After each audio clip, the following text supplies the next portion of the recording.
ভাই আপনি এই জায়গায় কি করেন? এই জমির মালিক তো আমি। এই জমিতে কোনো মেশিন পাওয়া গেলে সেটা আমার হইব।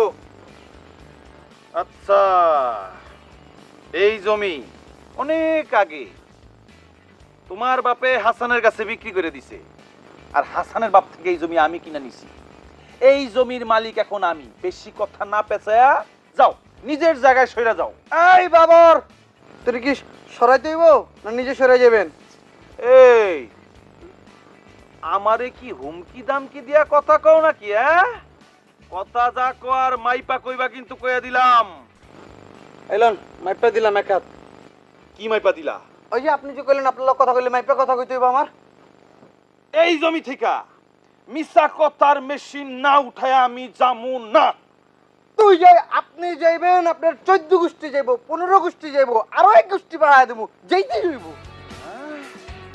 ভাইজান হাত থাকতে মুখ দিয়া কি কান্না ধরে দুটা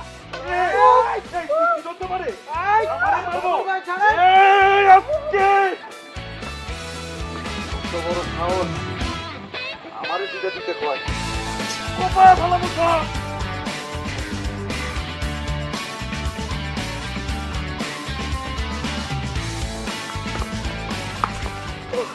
বিল্লা ভাই ওই তুই মেরে যা, আর একটু লিয়ে যাবো যেতাম গা কোরবানের ঘরের মতো।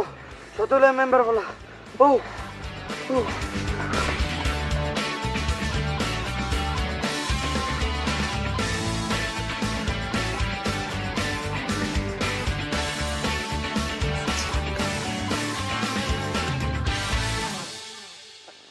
আচ্ছা মনে করলাম তুমি মেশিনটা পাইছো, এখন মেশিন পেয়ে তো তুমি অনেক বড় লোক হয়ে যাবে। ধরো তুমি যখন অনেক বড় লোক হয়ে যাবা, যখন তোমার অনেক পয়সা হবে, তখন আমরা ভুলে যাবো না। আল্লাহ, তুমি কি বলো? ওরে আমার চুমুকুটা জুলি, তোমাকে আমি কেমনে ভুলি? কি বলো তুমি? দেখো তোমার কবিতা, আসো এবার আসল কথায় বলো। ধরো না, ধরো পৃথিবীতে এই মুহূর্তে শ্রেষ্ঠ ধনী মানুষটা হচ্ছে তুমি। আমি? আচ্ছা। তোমার কেমন লাগতেছে? ওহ, ধরো আমি যদি পৃথিবীর সবচেয়ে ধনী এখন হই, আমি একটা হেলিকপ্টার কিনবো, যেটার দাম হবে প্রায় কয়েকশো কোটি টাকা। সেটার রংটা হবে তোমার এই যে এই জামার মতো লাল রং, একটু কালাও থাকবো। ম্যাজেন্টা? ম্যাজেন্টা, ওই তো, হ্যাঁ, কি ম্যাজেন্টা। আমি মনে করি যে বনের উপরে হেলিকপ্টার নিয়ে আমি পাইলট থাকবো, আর তুমি আমার পাশে থাকবা, পুনপুনা খালি ঘুরবো আর ঘুরবো। তোমার তুমি তো কেমন? সাইকেল চালাতে পারো না, প্লেন চালাবে কেন? চালাবো, কল্পনায় তো। তোমার কেমন লাগতেছে? আর আমি তো দেখতেছি যে এই জায়গায় কোনো হেলিকপ্টার না, আমি তো মাটিতে বসে আছি। মনে করো না, মনে করো না, মনে করো না। হইছে, আর কত মনে করব? মনে করতে করতে তো এতটা বছর পার করছি, আর বেশি মনে করা যাবে না। তোমার তো কোনো আইডিয়া নেই, গ্রামের ছেলেরা আমার পিছনে লাইন ধরে দাঁড়ায় থাকে, ভোটে যেমন লাইন ধরে দাঁড়ায় থাকে আমার পিছনেও। এবার একটু তুমি সিরিয়াসলি কিছু মনে করো। আর মাত্র কয়েকটা দিন, টেনশন করো না। আমি ওই অলৌকিক মেশিনটা পাবোই। পাইলে তখন তুমি যা চাইবা তাই পাবা। দোয়া করি যেন মেশিনটা তুমি পাও। অবশ্যই, অবশ্যই তুমি দোয়া করবা জুলি। তোমার দোয়া আমার খুবই দরকার। তুমি বুঝো না কি লিগা?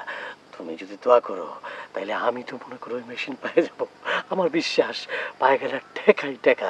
আচ্ছা মিশা কথার মেশিনটা কি? আরে মিশা কথার মেশিন এটা, মানে আমি শুনছি আর কি, এটা একটা গুপ্তধনের মতো, বুঝছো? এক একজন এক একটা নাম দেয় না। ওই যে থাকে না, ওই যে পিলার পাওয়া যায়, তারপর ওই যে আগের দিনে রাজাবাদশারা মাটির তল অনেক কিছু রাখা যায়, স্বর্ণ মুদ্রা টুদ্রা, তারপর যে একটা টিকটিকি কি জানি আছে, ওটা পাইলে বলে কোটি কোটি টাকা বিক্রি করা যায়, এই ধরনের একটা কিছু আর কি, বুঝছো? তবে এইটা যে আছে সত্য, ওইটারই মিশা কথার মেশিন কইছে আর কি, সহজ বাংলায় কেউ যেন না বোঝে, বুঝছো? এই জন্য এই নামটা দিছে আমার যা মনে হয়। তবে আসল জিনিস হলো গুপ্তধন, ওইটা পাবো, ওইটা পেলে আর টেনশন নাই। তাইলে দোয়া করি ওই মেশিনটা জানি তুমি পাও। আমি চিন্তা করছি কি জানো, টাকাটা মানে ওই গুপ্তধনটা যখন পাবো, পাওয়ার পরে সর্বপ্রথম আমার যে বাড়িটা আছে, আমার বাবার বাড়িটা, ওটা ভাঙে চুরে একটা প্রাসাদ বানাবো। প্রাসাদের মধ্যে সিংহাসন বানাবো, সেখানে আমি থাকবো, তুমি থাকবা। তুমি হলো ওই রূপনগরের রানী। একটা রূপনগরের একটা গান শুনছো না?